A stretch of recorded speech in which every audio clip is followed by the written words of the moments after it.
네, 할렐루야. 네, 이 시간 하나님을 피하지 않고 하나님께 피하여 예배의 자리로 올라오신 여러분을 주님의 이름으로 환영하고 축복합니다.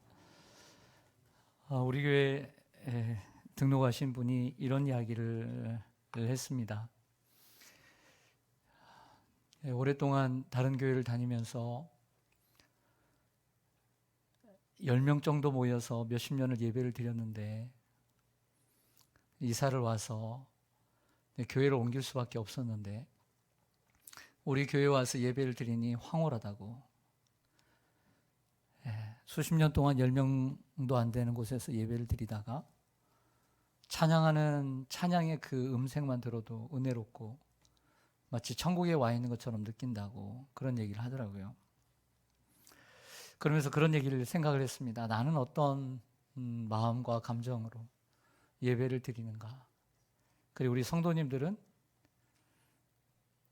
혹시라도 이 분위기가 너무 익숙해 있지는 않을까. 그러나 우리가 이성적으로 생각할 때 그러한 분위기는 오래가지 못합니다. 처음 왔기 때문에 황홀해 보이고 좋아 보이고 천국 같아 보이죠. 사람은 좋은 집에 가도 한 달을 넘기지 못합니다. 좋은 침대를 사도 그 편안함 오래가지 못합니다. 우리는 그 분위기와 환경 가지고 붙잡고 살 수는 없죠. 그래서 우리에게는 하나님의 임재가 필요하고 성령의 충만함이 필요합니다. 그 분위기에 도취되는 것보다 날마다 10년이 되고 20년이 되고 30년이 되어도 날마다 새로운 예배를 드리고 새 찬양을 들으며 할 수 있는 것은 우리가 하나님을 간절히 사모하는 것. 그래서 성령의 임재 가운데 예배 드리는 것이 날마다 감격적으로 드리는 예배인 줄로 믿습니다. 보여드리는 이 사진은 바다 위를 이동하는 화물선입니다. 바다 위를 이동하는 거대한 화물선들은 빠른 속도로 움직이지는 않지만 한 방향으로 목표를 향해 꾸준히 움직입니다. 이렇게 천천히 움직이는 화물선들은 거대한 태평양과 대서양을 건너가죠. 근데 항해를 하던 배가 가장 위험할 때는 앞으로 가던 그 배가 정체하고 그리고 방향을 잃고 제자리에 맴돌 때입니다. 아무래도 제자리에 멈춰 서는 그 이유는 엔진의 고장이든지 아니면 그 배 안에 있는 선원들 때문일 것입니다. 배가 바다 한가운데 앞으로 나가지 않으면 한가운데서 나가지 못하면 표류하게 되고요. 그리고 또 파도나 암초에 부딪혀 침몰할 위험성이 큽니다. 그러므로 이 배의 선장은 지도력을 발휘해 이 화물을 도착 지역까지 잘 움직여가고 그리고 그 목적지까지 무사히 도착하도록 노력해야 할 것입니다. 하나님께서 이스라엘에게 지금 우리가 살펴보고 있는 이스라엘에게 하나님께서 선장으로 세워주신 사람은 여호수아입니다. 여호수아의 사명은 가나안 땅을 이스라엘 백성들과 함께 정복하고 그리고 그 땅을 분배해주고 그래서 그 후손들이 그 가나안 땅에 정착해서 하나님을 바르게 섬기는 데 있었습니다. 보여드리는 이 지도처럼 여호수아는 가나안 땅을 정복한 후에 지지난주에 말씀드린 것처럼 요단강 동편에 루벤 지파, 갓 지파 그리고 므낫세 반 지파를 분배시켜 주었습니다. 그리고 요단 서편에는 1단계로 맨 아래쪽에 있는 큰 유다 지파, 중간에 있는 에브라임 지파, 바로 그 위에 있는 므낫세 서쪽 지파를 이렇게 분배시켜 주었습니다.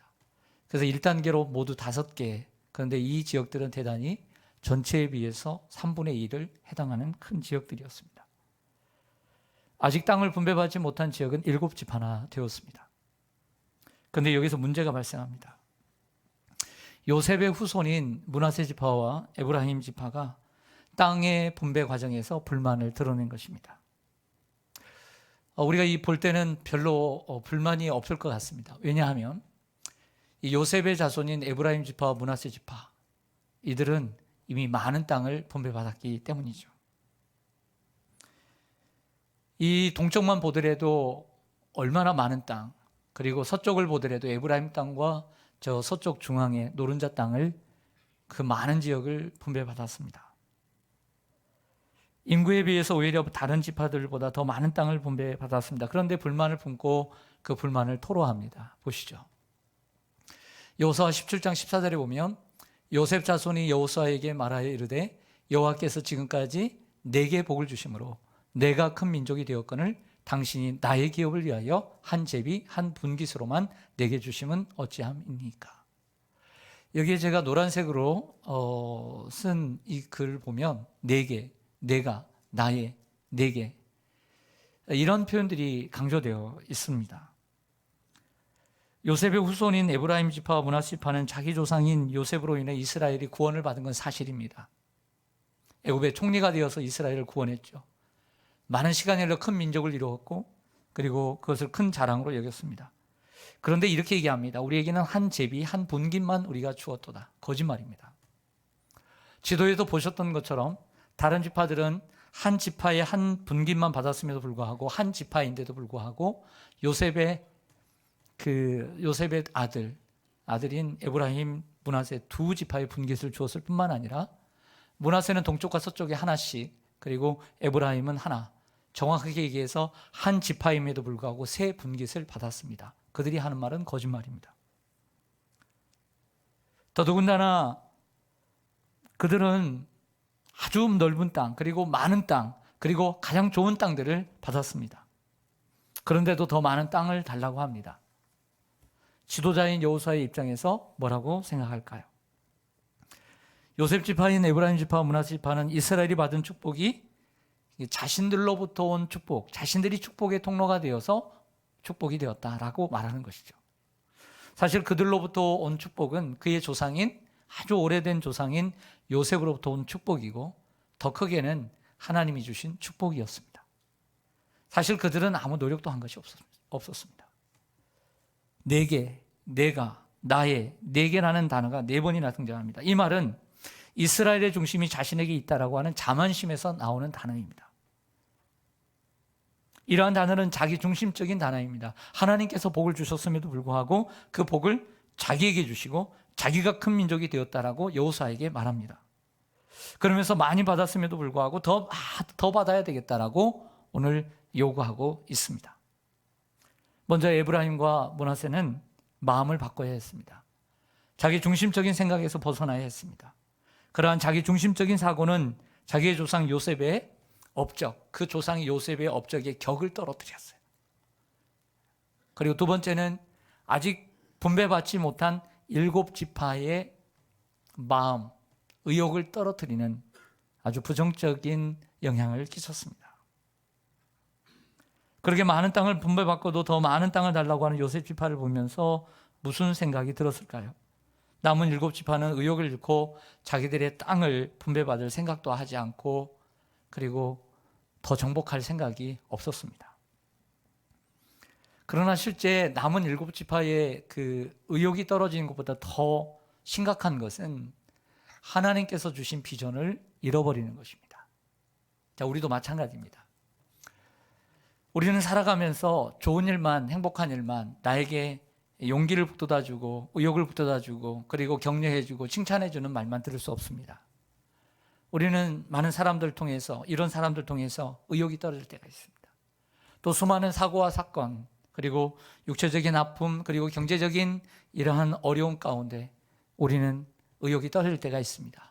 의기소침해질 수 있고 낙심할 수 있고 다른 사람들은 저렇게 잘 되는데 나는 이것밖에 안 되고 다른 사람은 능력은 많은데 나는 이것밖에 안 되고 그런 비교 심리 가운데서 마음이 상할 수 있습니다. 그러나 우리 그리스도인들이 더 조심해야 될 것은 그런 환경과 사람 때문에 의욕을 순간적으로 잃어버릴 수 있지만 하나님이 주신 비전까지 잃어버리는 것이 더 무서운 것입니다. 오늘 이들은 분배받지 못한 이들은 그 많은 땅을 분배받고도 감사치 못하고 더 많은 땅을 달려고 하는 이러한 자기중심적이고 이기적인 이런 사람들을 보며 의욕이 떨어지고 그리고 지체하며 더 땅을 정복하거나 분배받을 생각을 하지 않았습니다. 결국 그들의 삶의 의욕이 떨어진 것은 결과적으로 하나님께서 주신 비전까지도 놓아버리는 결과를 낳았던 것이죠. 이것이 우리가 조심해야 될 내용입니다. 우리 성도님들은 거저 사는 것이 아니라 하나님의 비전을 붙잡고 사는 줄로 믿습니다. 비록 이 땅에서 우리가 상심할 수도 있고 낙심할 수도 있고 우리 자신 때문에 낙심할 수도 있고 다른 사람 때문에 낙심할 수도 있고 다른 것 때문에 낙심할 수 있지만 하나님이 주신 비전까지 하나님께서 우리에게 주신 천국까지 하나님께서 우리에게 주신 약속까지 우리가 붙잡지 못하고 살아간다면 더더욱 우리는 불쌍한 사람이 되고 말 것입니다. 그럼 믿음이란 무엇입니까? 믿음이란 우리의 삶에 어려움이 없을 것이라고 얘기하는 것이 아닙니다. 비록 어려움이 있고 난관이 있고 고통이 있을지라도 하나님이 주신 비전과 약속을 붙잡고 살아가는 것이 믿음인 것입니다. 이러한 사람 믿음의 사람인 줄로 믿습니다. 우리는 누군가에게 영향을 주고 살아갑니다. 영향을 주지 않고 살아간 사람은 한 사람도 없습니다. 그 영향이 좋은 영향일 수도 있고 나쁜 영향일 수 있습니다. 지난주에 배운 노신사 갈렙은 이 산지를 내게 주소서.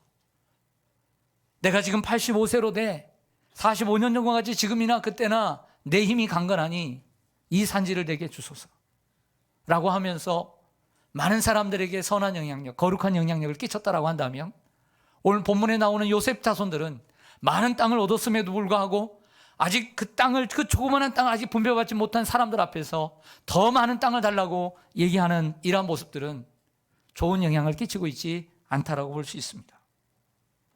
여러분은 어떻습니까? 여러분은 누군가에게 영향을 끼치는 분들입니다. 말과 행동으로. 거룩한 영향을 끼치는 여러분들 되시기를 주님의 이름으로 간절히 축원합니다. 사랑하는 성도 여러분, 여러분들이 여호수아라고 한다면 이 두 지파의 이러한 요구를 듣고 여러분들은 어떻게 행동을 취하시겠습니까? 여러분들이 여호수아라면,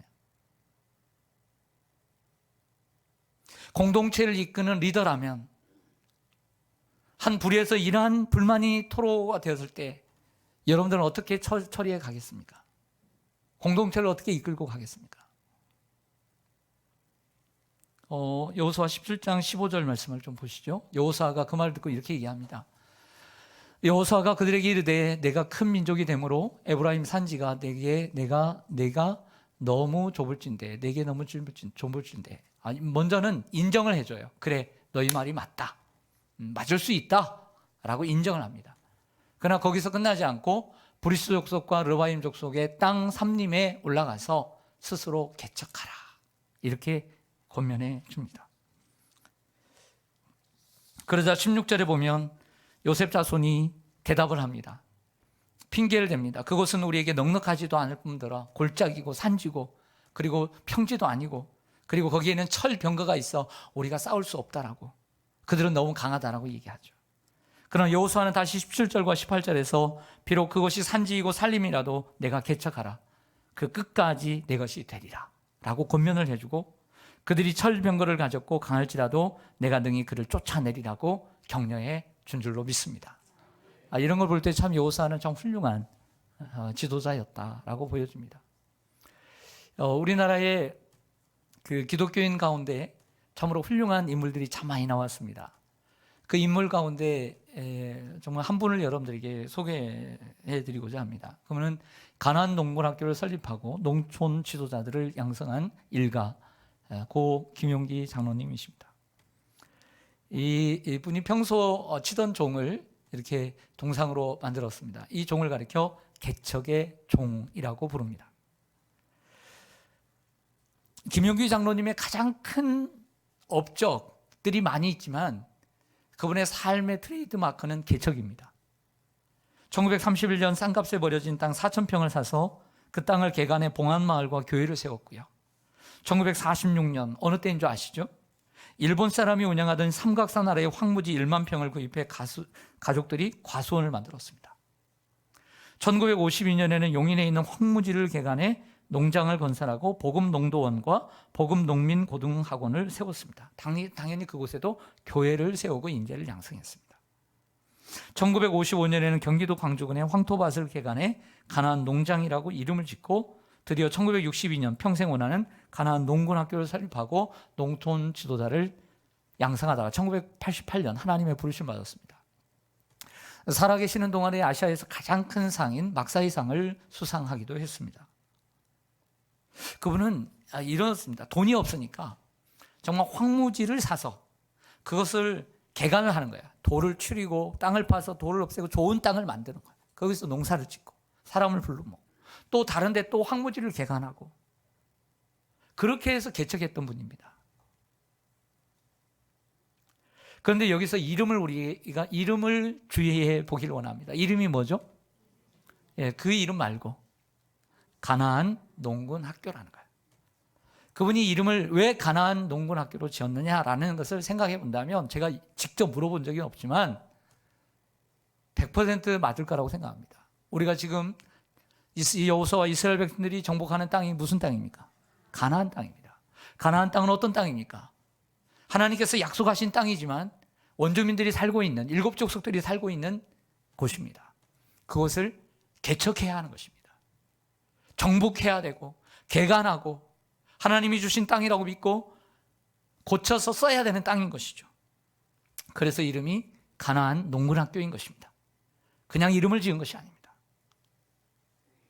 바라기는 우리 사랑하는 시온산교회를 성도님들을 생각하면서 말씀을 준비했습니다.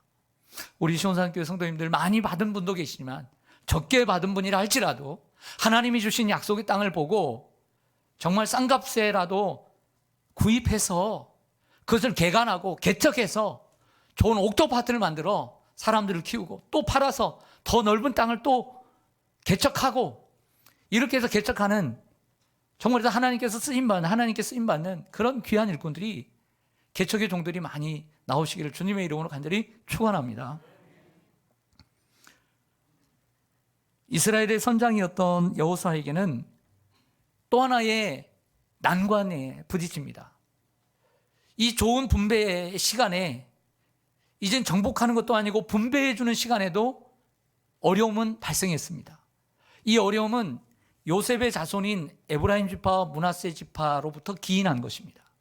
많이 받았음에도 불구하고 더 받으려고 하는 이런 말을 아직 분배받지 못한 7지파들이 다 들었던 거죠. 여러분들이 만약 7지파라면 무슨 생각이 들었겠습니까? 그것도 아직도 남은 땅은 이제 남아봤자 3분의 1밖에 남지 않은 땅 7지파가 나눠 먹어야 되는 이러한 상황 가운데서 큰 지파들은 더 많은 땅을 달라고 했을 때 여러분들은 어떤 생각이 드시겠어요? 의욕이 생기겠어요? 안 생기죠. 당연히 오늘 본문에 보니까, 부목사님 읽어주신 오늘 본문에 보면 그들은 소극적이 되었습니다.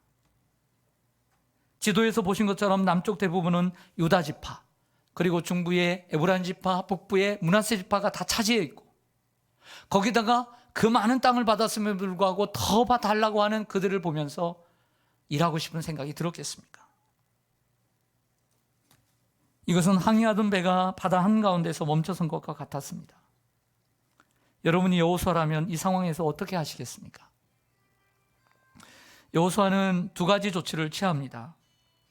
첫째로는요, 자, 복습을 해보겠습니다. 아주 초보적인 간단한 퀴즈입니다. 이스라엘 백성들이 요단강을 건너고 어딘가 진을 쳤습니다. 그리고 중부 지역, 그리고 다시 돌아와서 거기에서 정비를 하고, 다음부터 남부 지역을 또 치고 다시 돌아와서 정비를 하고, 거기에 요단강을 건널 때 하나님께서 그 안에 12돌, 그리고 여기에 12돌을 세워서 하나님이 이처럼 우리의 강을 건너게 하신 분이다. 그 돌들을 보면서 다시 한번 심기일전하고 힘을 얻었던 그 장소, 그래서 다시 북부 지역을 다시 정탐하고 다시 정복하고 돌아왔던, 그래서 그 전초기지가 됐던 그 장소, 2글자 어디였죠? 그렇죠, 길갈이죠. 여호수아가 이 상황에서 2가지 조치를 취하는데요, 그 본부요 전치기지인 길갈을 바꿔버립니다. 그리고 실로로 장소를 옮겨서 거기에 하나님의 성막 회막을 치고 거기에 본부를 삼습니다. 여호수아 18장 1절을 한번 보시겠습니다. 여러분들이 한번 읽어주시면 고맙겠습니다. 시작.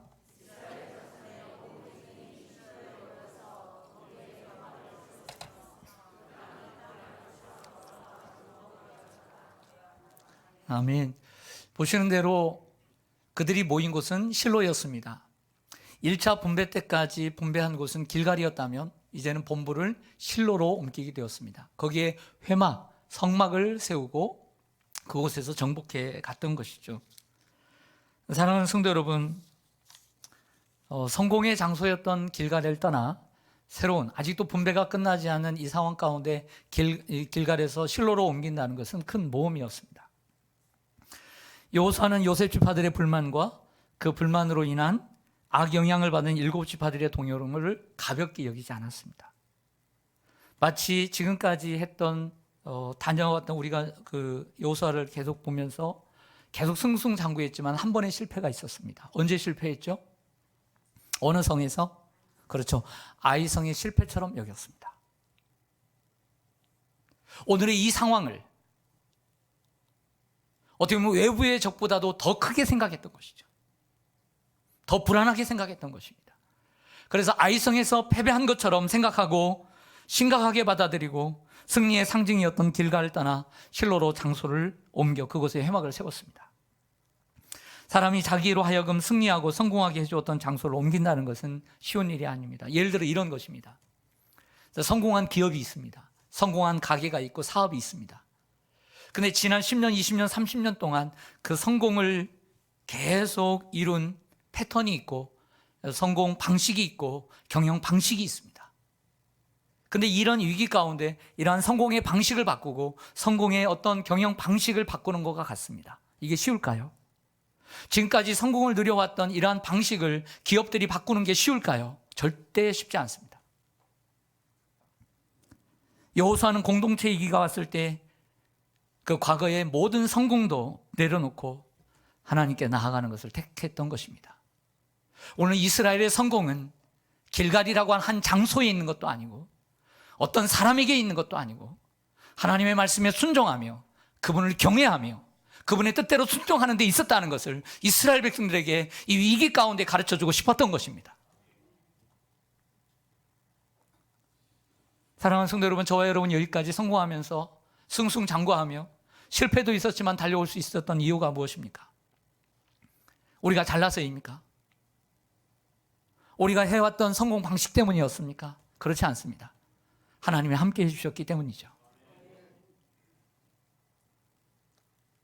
둘째로 여호수아는 각 지파에서 그 세 사람씩을 선정해서 37에 21명을 선정해서 아직 분배받지 못한 그 땅들을 두루 다니며 보게 하시고 발로 밟고 보게 하시고 그리고 7부분으로 그림을 그려서 땅을 가져오게 했습니다. 여호수아 18장 3절과 4절을 좀 보시겠습니다. 여호수아가 이스라엘 자손에게 이르러 너희가 너희 조상의 하나님 여호와께서 너희에게 주신 땅을 점령하러 가기를 어느 때까지 뭐 하겠느냐? 7지파들이 지체하고 있는 거죠.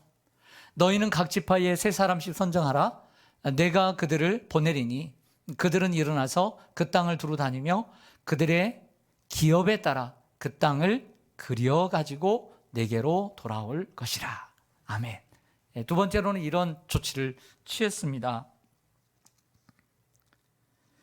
여호수아는 아직 분배받진 7지파에게 특별히 오늘 이 세 번째 줄을 보시죠. 여호와께서 너희에게 주신 땅이라는 표현을 일부러 쓰고 있습니다. 가나안 땅은 하나님께서 주신 땅이라는 거예요. 우리가 노력해서 얻어가는 땅이 아니라 하나님이 주신 땅. 그래서 우리는 믿음으로 나아가기만 하면 하나님이 주신 땅이라는 것이죠. 그런데 백성들은 뭐 하고 있습니까? 지체하게 있어요. 뭐 때문에요? 너무 적어요. 다른 사람들 더 좋은 땅 다 주고 이게 뭐예요? 더더욱 그 사람들은 더 달라고 안 달라고 있으니 맛이 나겠어요? 하지만 그 가운데서도 그렇게 하는 것이 백성들의 바른 태도가 아님을 가르쳐 주는 거예요. 그럼에도 불구하고 그리 아니하실지라도 그러나 그렇게 하지 말라는 거예요. 끝까지 사람 핑계대고 환경 핑계대지 말라는 거예요. 비록 조금은 나쁜 땅이라 할지라도 하나님의 비전을 이루라는 거예요. 여호수아는 이스라엘 백성들이 하나님이 주신 비전을 잃어버리고 살아가는 것을 보고 안타까워합니다. 정작 자기가 하고 싶어하는 일에는 없는 사람도 없는 시간도 만들어하는 사람들이 하나님의 일은 차일피일 미루고 게으름을 피우는 것을 볼 때 지도자의 마음은 안타깝습니다. 그래서 여호수아는 하나님이 주신 비전을 이스라엘 백성들이 다시 붙들고 일어나기를 원했던 것이죠. 그래서 각 지파에서 3사람씩 21명을 선정해 두루 다니며 하나님이 주신 땅이 어떠한지 그리고 그 땅이 정말 적과 꿀이 흐르는 땅이라는 것을 보게 하시고 그들이 긍정적인 보고를 할 수 있기를 원하셨고 그리고 7본문으로 그려서 오게 하셨습니다. 여러분들 비전은 무엇입니까? BISION 6글자의 영어 단어입니다. 그러나 비전은 무엇입니까? 비전은 하나님이 주시겠다고 약속하신 것을 미리 그려보는 것입니다. 그래서 비전이 중요합니다. 지금의 내가 될 수 있었던 것은 과거에 그려봤기 때문에 오늘이 내가 된 것입니다. 오늘의 현실은 꿈을 꾸는 자들의 것입니다. 내일이 더 나은 내일이 되기 위해서는 오늘 꿈을 꾸고 비전을 그려야 하는 것입니다. 3명의 사람들을, 61명의 사람들을 보낸 것은 하나님이 주신 약속의 땅이 이처럼 얼마나 아름다운지를 먼저 보게 하시고 그것을 그려보게 하심으로 백성들에게 나타내 보이는 거죠. 그래서 비전이라는 것이다. 너희들이 잊어버린 그 비전이 이런 것이다. 다시 비전을 붙잡고 나아가라 라고 얘기했던 것이죠. 그런 부분에서 저 한 명의 지도자로서 늘 고뇌하고 늘 부족함을 많이 느낍니다. 지도자는 비저널인데 우리 성도님들에게 좋은 비전을 제시해 줘야 되는데 그때마다 고민이 돼요. 하나님, 제가 우리 시온산교회 성도님들에게 제시해야 될 비전은 무엇인가요?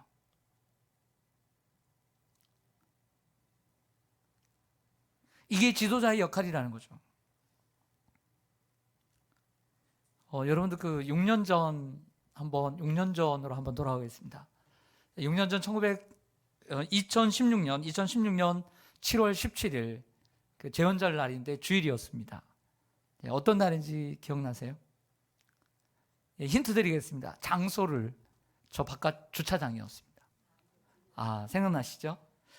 천막을 쳐놓고 저 55번지 미래관 땅을 건물을 헐어놓고 파놓고 그쪽을 바라보면서 그 뜨거운 여름, 그러나 전혀 뜨겁게 느껴지지 않고 우리 샬롬 생가대가 찬양하고 우리가 함께 모여서 예배를 드리고 그 다음에 첫 삽을 떴던 그 시간, 제가 그때 이런 말씀 드렸습니다. 여러분, 우리는 우리의 자녀들이 크면 방을 하나씩 주기를 원하는 부모의 마음이 있습니다. 저 또한 우리 장님들과 함께 우리 성도님들, 우리 아이들이 지금 2개의 교육실에서 서로 번갈아 가면서 사용을 하고 있는데 우리 자녀들에게 한 방, 한 룸씩 예배실을 줬으면 좋겠습니다. 그래서 마음껏 그곳에서 하나님을 찬양하고 정말 하나님을 열심히 알아가고 배워가서 정말 하나님께서 원하시는 사람들로 세워갔으면 좋겠습니다. 제가 이런 말씀을 드렸습니다. 그랬더니 우리 성도님들이 동기부여가 참 잘 되었고 감사하게도 미래관을 건축하는데 정말 조금의 어려움도 없었고 그리고 한마음 한뜻이 되어 주셨고 이제 나눠드린 기도문을 가지고 3단으로 된 기도문을 가지고 열심히 한 번 기도할 때마다 한 번 체크하고 그러니까 또 기도하면 2번 체크하고 그래서 100번을 기도해서 내주신 분들이 여럿 있었습니다. 성도 여러분, 우리의 미래를 성취하는 것은 하나님의 비전입니다. 하나님이 여러분에게 주신 비전을 그리고 기도할 때 하나님은 이루게 하실 줄로 믿습니다. 지금 아무것도 없어도 꿈을 그리고 꿈을 꾸시고 비전을 그리기를 간절히 소망합니다. 특별히 우리 젊은이들, 지금 아무것도 없어도 비전을 크게 그리십시오. 비전을 그린 대로 여러분들의 현실이 될 것입니다. 자, 이제 나머지 7지파들에 대한 그림과 땅 분배를 간략하게 설명을 해드리겠습니다. 첫 번째로 순서대로 이제 제비를 뽑아서 나눠진 순서대로 성경의 순서대로 가르쳐 드리겠습니다. 보물찾기 여러분들 잘 찾아가세요. 첫 번째로 베냐민 지파입니다. 찾으셨어요? 네. 베냐민 지파는 유다 지파와 그리고 위에 에브라임 지파 사이에 땅을 분배받았고요. 가족대로 26개의 성읍을 받았는데 그 중에는 유명한 베델과 여리고가 있습니다. 비록 작은 땅을 분배받았지만 여기에 어떤 특혜를 받았냐면 성막이 가깝다는 것, 회막이 가깝다는 특혜를 받았어요. 길갈에 있을 때도 또 실로로 옮겨갔을 때도 나중에 왕정시대가 되어서 예루살렘에 회막이 있을 때도 성전이 세워질 때도 그들은 하나님의 집이 가까웠다는 거예요.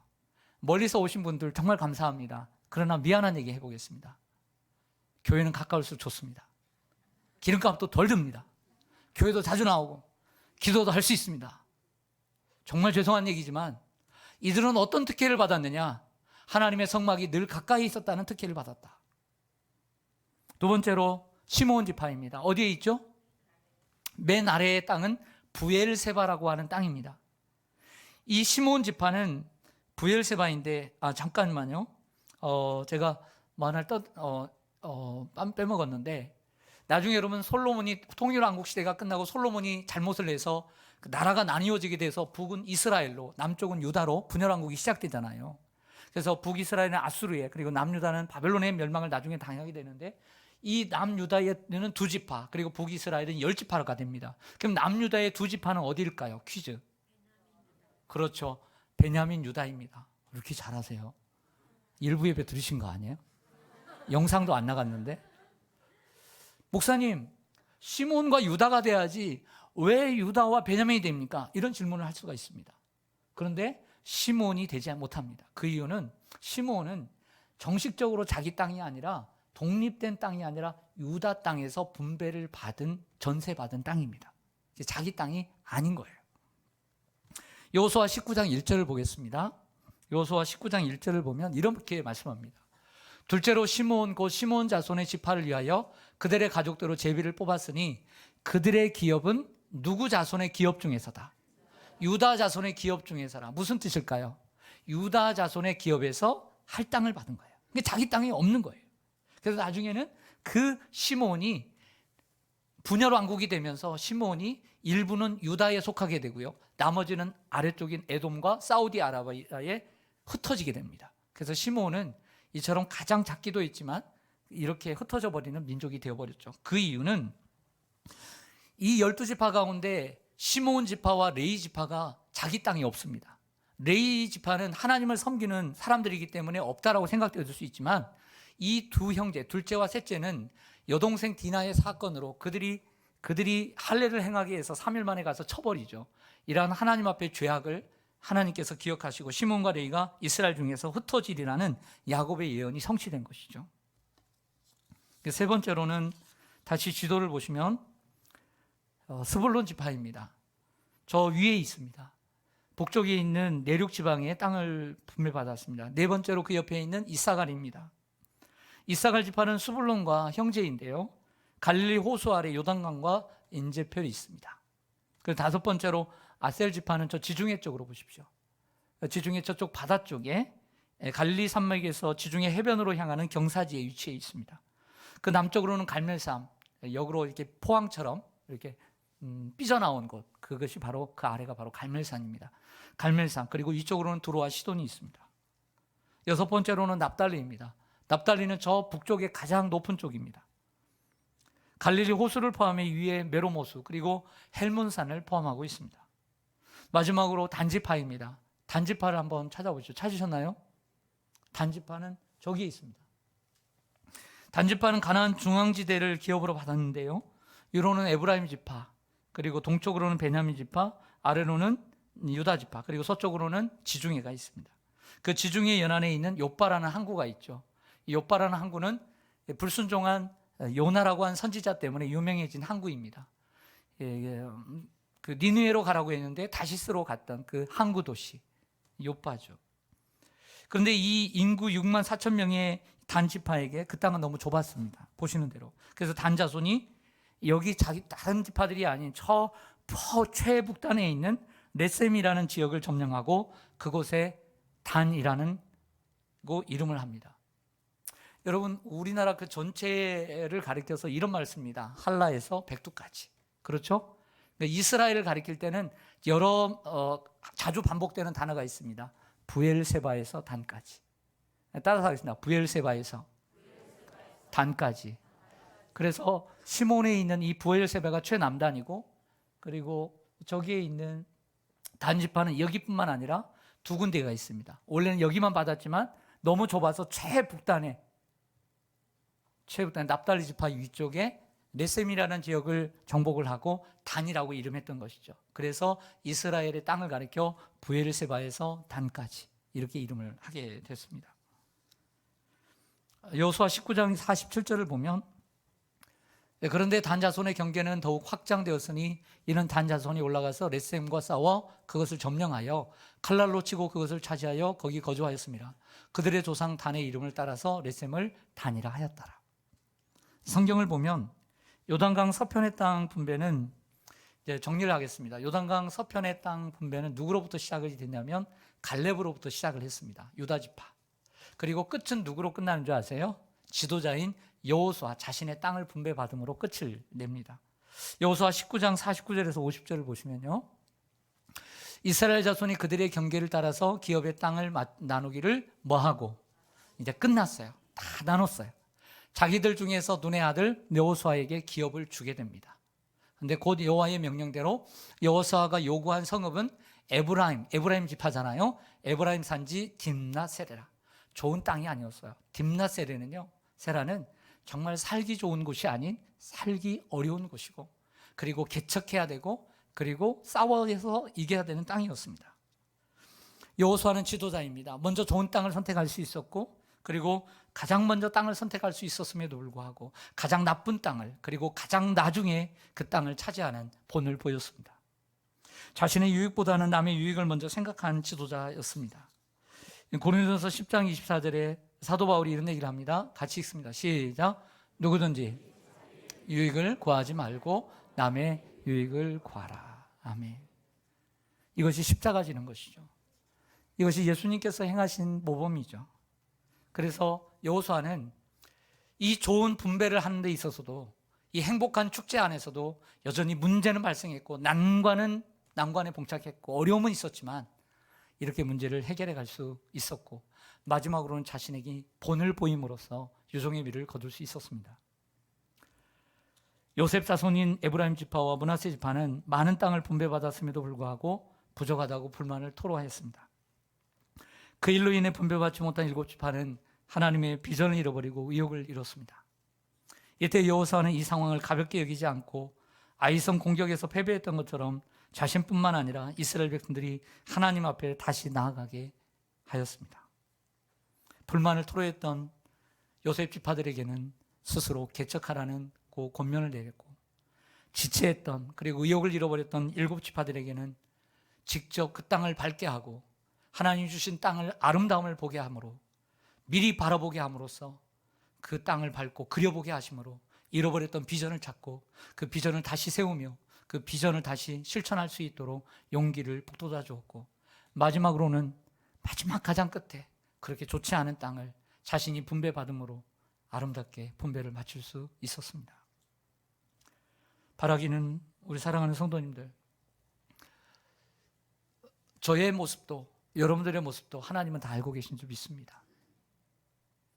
그 모습이 어떤 모습인지 모르지만 우리 예수님께서 여러분 자신에게, 그리고 저 자신에게 필요한 대로 권면해 주시기를 원하고 또 격려해 주시기를 원합니다. 그리고 다시 비전을 보여주시고 지체하지 않고 나아가도록 격려해 주시기를 주님의 이름으로 간절히 축원합니다. 아멘. 네, 기도하겠습니다.